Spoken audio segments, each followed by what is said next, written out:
Hello, and on today's live show I want to touch on some exciting GitHub projects to make a Pico into a ZX Spectrum or into wearable tech, and talk about some of my journey with non-volatile storage for the Pico and answer some of your questions.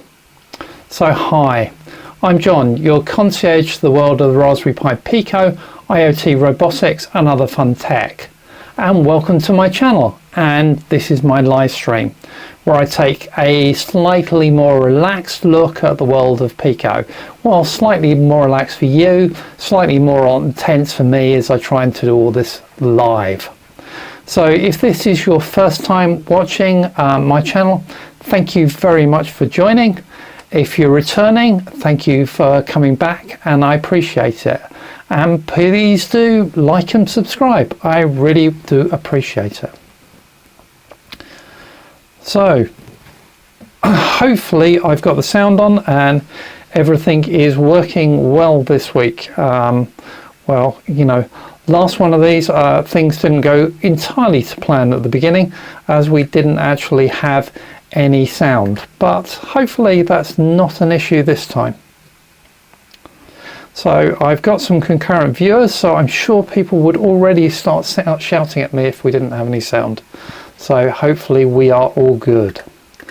So how you doing? How's life treating you? I hope good, and I hope the projects and stuff is going well in the world of Pico land. Certainly my Pico projects are keeping me pretty busy. In fact, it seems only a week ago that I was doing the live stream for February, and yet I know it's going at least 5 weeks. So yeah, I've been very busy working on trying to produce a new Pico course for Udemy. I won't talk about that today, but I will go into that, I suspect, in the next live stream in April, and hopefully the course will be launched or about to be launched by that point, and we can talk about it and celebrate that a little bit. So we'll see what happens. So next slide, let's go. So what are we going to do today? What am I going to talk about today? Well, I'm going to do my regular session, just updating on news around Pico and similar technologies and what's going on as I see it, and fun stuff. An update and talk about my projects that I'm working on, and a little bit of a chat about the channel and where the channel's going, and then some Q&A. So that's all we've got on the agenda today. Let's see how we go. So let's start with the news section and what's going on in the world. Well, I guess the big thing that's happened since our last live stream was Raspberry Pi's 12th birthday. I can't believe that Raspberry Pi on the 29th of February became both 12 and 3 at the same time, depending, obviously, having a birthday on the 29th of February. But yes, I can't believe 12 years. It's such an important board, and been so important for lots of us. Certainly for me, is it very much brought me back to the world of making and building. I played a little bit with AVR technologies and processors in the past, but it was all so hard work, back flashing then, and you know, managing EEPROMs and extra stuff, that actually having Raspberry Pis really did bring me back into being able to make stuff. And I know other people have gone on a similar journey, so it's an important technology, and it's great that it's been there for 12 years. And it's brought us the Pico, of course, not quite 12 years old, only about 3.5 now, I think, something like that. So yeah, certainly big technology. And also since our last session, we had Pi Day, and I didn't do anything special for it, I'm sorry. But happy belated Pi Day, 14th of March. Did you guys do anything special? Did anyone get any really nice special projects out? I'd love to hear about it, and really next year we'll do something special. Perhaps we'll do something collaboratively together. and see what we can bring there. Yeah, so happy belated Pi Day. So I haven't seen a great deal of stuff going on really in the world of Picos and technology. So I thought I'd introduce an extra bit into the news and think about some of the active projects and projects getting active updates that are going on in the world of GitHub for Pico. And I think the first one that got me and touched that nostalgia nerve was the Pico Spectrum project by who's this? By Fruitbat, if I remember correctly. It's a really active project, building out spectrums and playing all those games from the old days and bringing them to life. Obviously, without a tape drive, hopefully, to load them from. I know that Raspberry Pi has a really big following in the world of retro gaming, and it's really nice to see that Pico has a similar great following. So yeah, a really nice one, and quite interested to see how active that project is. I was looking through some of the code. The other project that really grabbed me, and one that I do want to have a go at, is the Wear Pico. And this is via a guy called Umut Sevdi, and he's got this wearable smartwatch built on Pico technologies, RP2040s, with clock functions such as time, alarm, stopwatch, what you'd expect. Of course, it's synced to his mobile phone, so it's got phone notification, call handling, controlling media player, touchscreens, accelerometers, buzzers, motors for vibration, all the stuff you'd want. You know, I struggle sometimes when I'm trying to build things of making them small. You know, perhaps because, yeah, I'm got big clumsy hands or something, but most of my project ends up being quite big and chunky. So building wearables that are small, that's really impressive, and this is a really interesting little project. Certainly all for this, and I must say I want to have a look at this a bit more detail at some point. So a couple of really interesting projects I recommend going and have a look at if you're interested, guys. Certainly good stuff.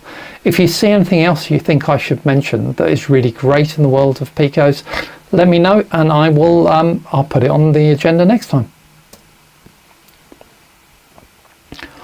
So the other one, I guess, is a bit of local news.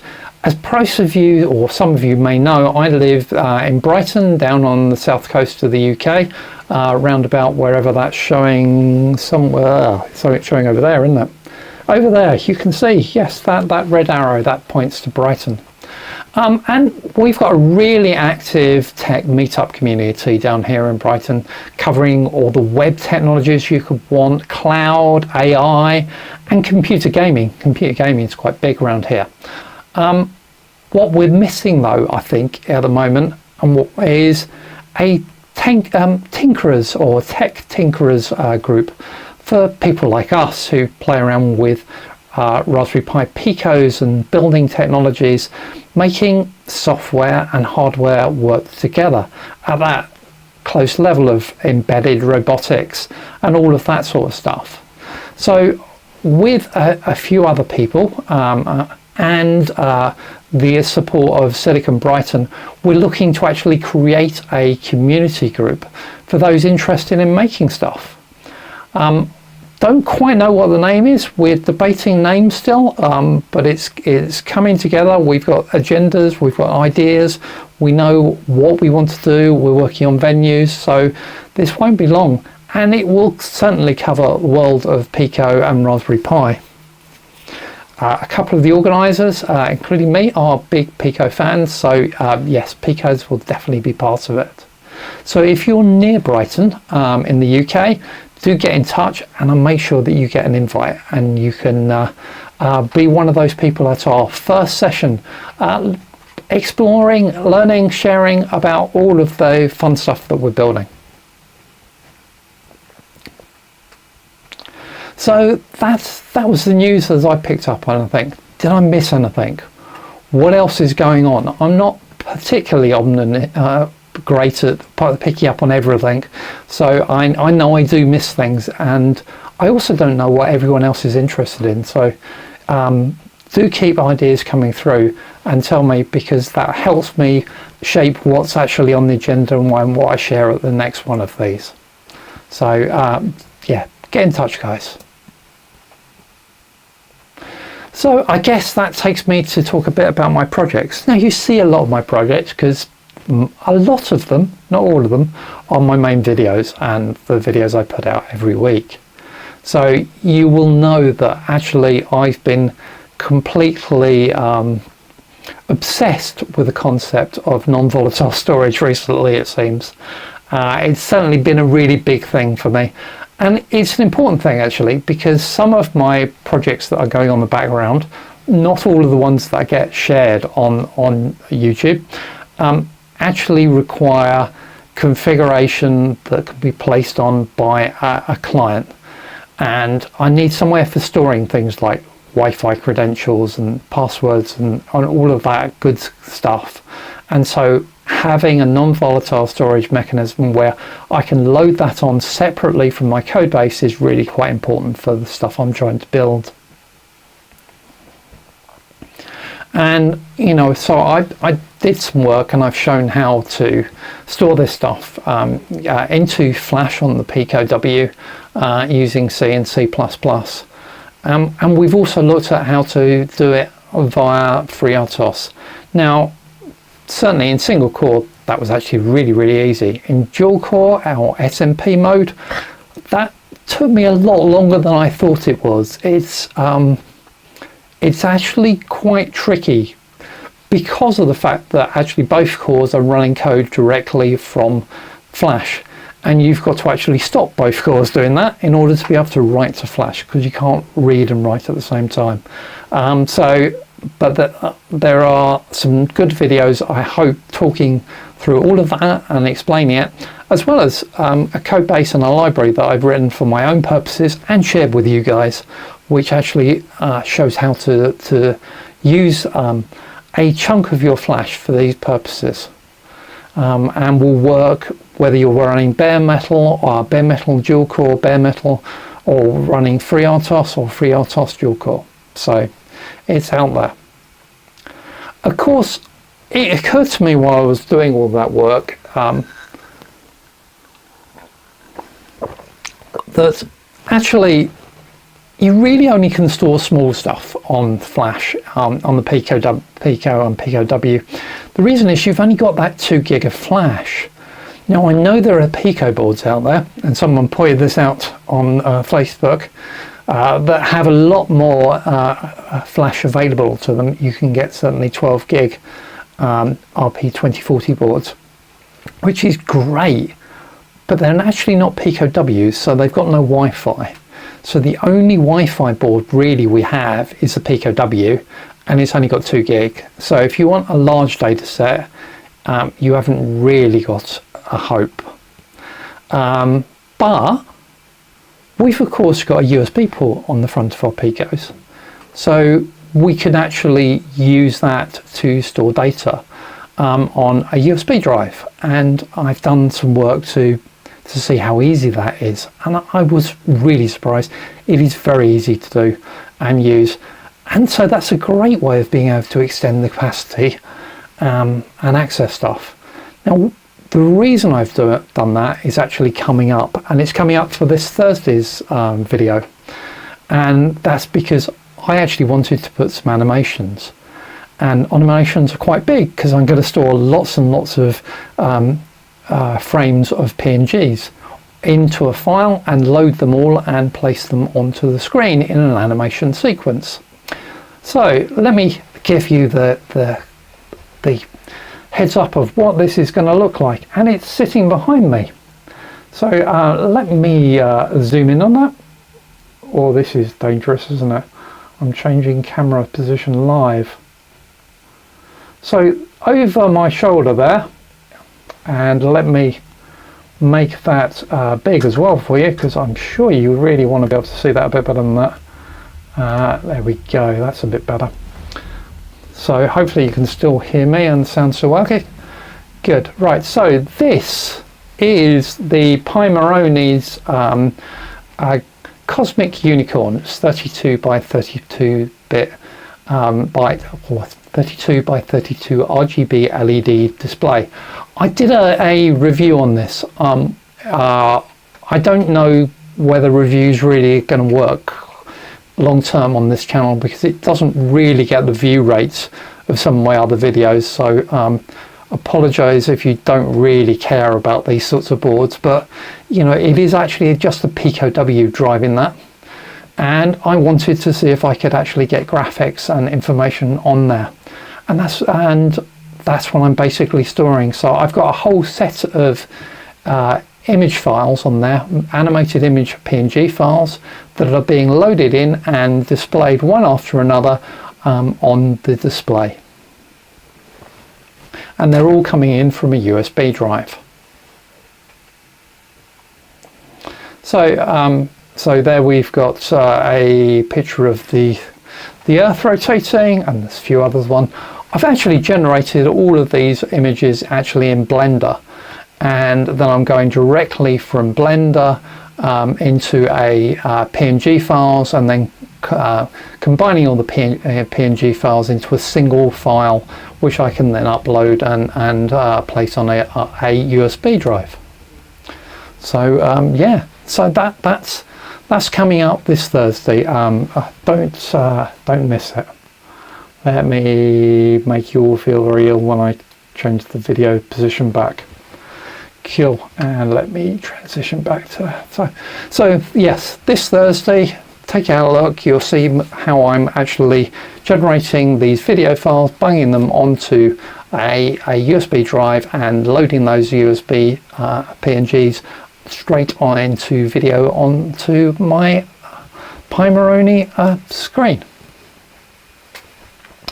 And PIMoroni are not sponsoring it. I'm not getting a cent for them. I like the technology. This is not a sponsor deal.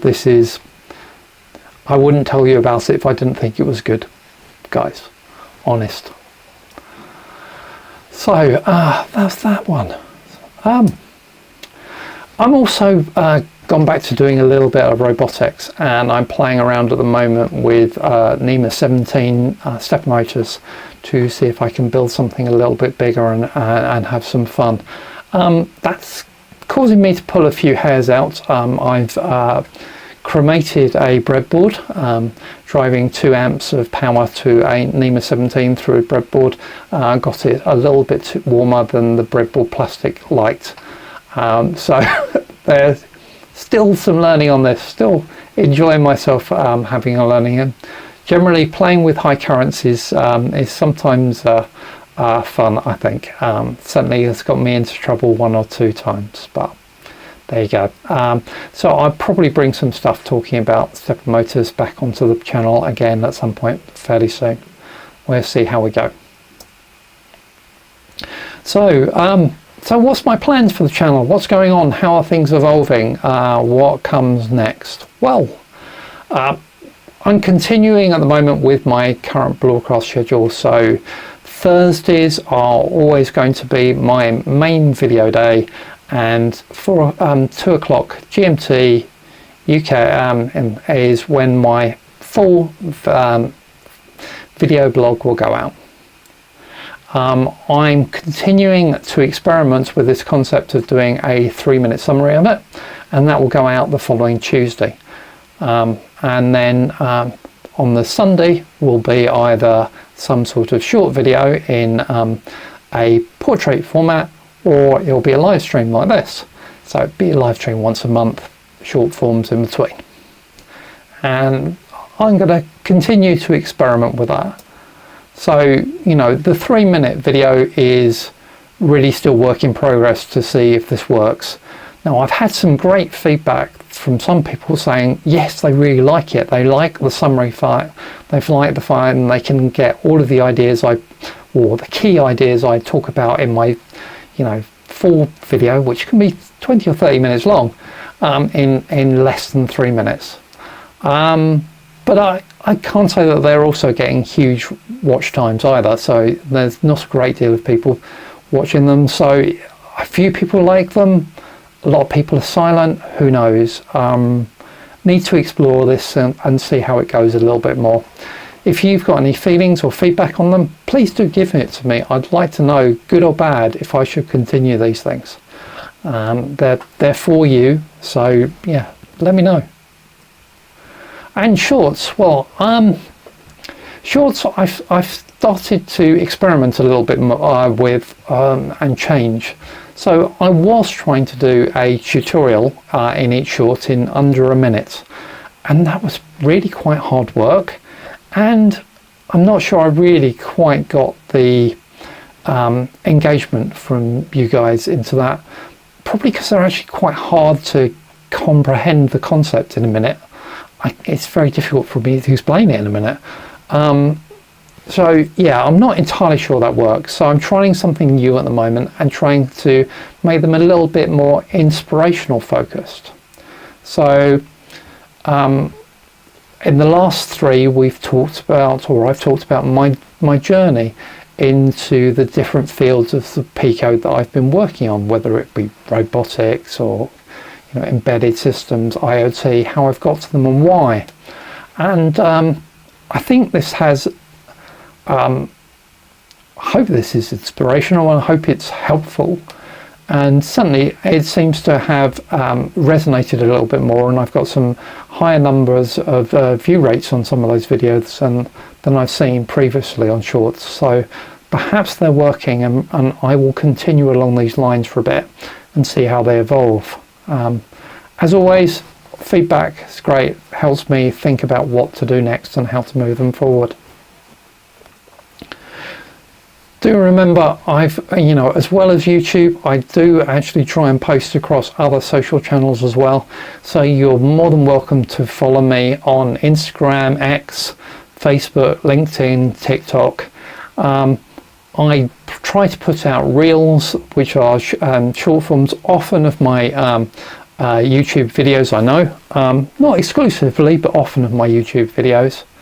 And really the more insider content then comes on Instagram, and I use the Instagram story feature to give short-term views of some of the stuff I'm working on and what's going on, and some of my challenges, how I'm feeling about stuff at the time. So if you're nosy, you want to know what's going on inside and what I'm working on, Instagram's a good place to follow me. So that takes us to Q&A time, and glad to say I've actually got some Q&A this week. So Lorenzo asks, could I send emails from the Pico W in C and C++? Yes, so that's a really good question, and I've not done it, I must admit, but I think you can. Emails based on a protocol called SMTP, and LWIP, which is the library we use and is shipped as part of the Pico SDK for connecting to the internet and doing internet services, has a SMTP client library within it. Now you will need to connect to an SMTP server. That almost certainly means doing authentication with that server. You might have some other stumbles around security, but yes, this is absolutely possible and absolutely something you could do. And something I might try and do in a future video as well. And Phi Lung asks or says, thanks for making the unit testing video. You're welcome, mate. I really like unit testing as an approach, so it's good. And you ask, is it possible to show how to use gtest on the same Pico FreeRTOS platform? Well, certainly good to ask. I must admit, to date I've really focused on using CPP UTest, and it's really helped in my code and how I'm actually structuring my projects. I do have a gap in what I'm doing at the moment with that, because I want to be able to mock up some of the tests to actually run on my laptop rather than necessarily having to flash them all to the Pico. That's something I do want to look at extending, but otherwise my framework really works quite well. So I haven't looked at GTES. I will try and find a bit of time to have a look. But actually, a question for you guys out there: has anyone else played around with GTES with a Pico? What's it like? Is anyone else interested in GTES on the Pico? Let us know. Certainly, if you've got experience to share, it would be great to see that, and perhaps we could do a video together on it, and I can get that out there, and we can help Phelang on his way. So those were this week's questions, and thank you very much for those who engaged and send stuff over. As always, please do please do get in touch and ask things for next time, and I can try and add things into the agenda for our next session. So that is it for today. A relatively short live stream, but good to get it out there. And I will do another live stream in April. Let me know if you have any suggestions you'd like in that live stream. If you've got any questions, please do keep them coming in, and I will add them into that live stream and we can share. Please like the video. I always appreciate likes. It gives me an idea of how well things are coming across and whether people are actually engaged or not. And of course, if you're new to the channel and this is your first time being here and listening to me, then please hit that subscribe button. So thank you very much. Until next time, keep tinkering, and I look forward to seeing you then. Goodbye for now.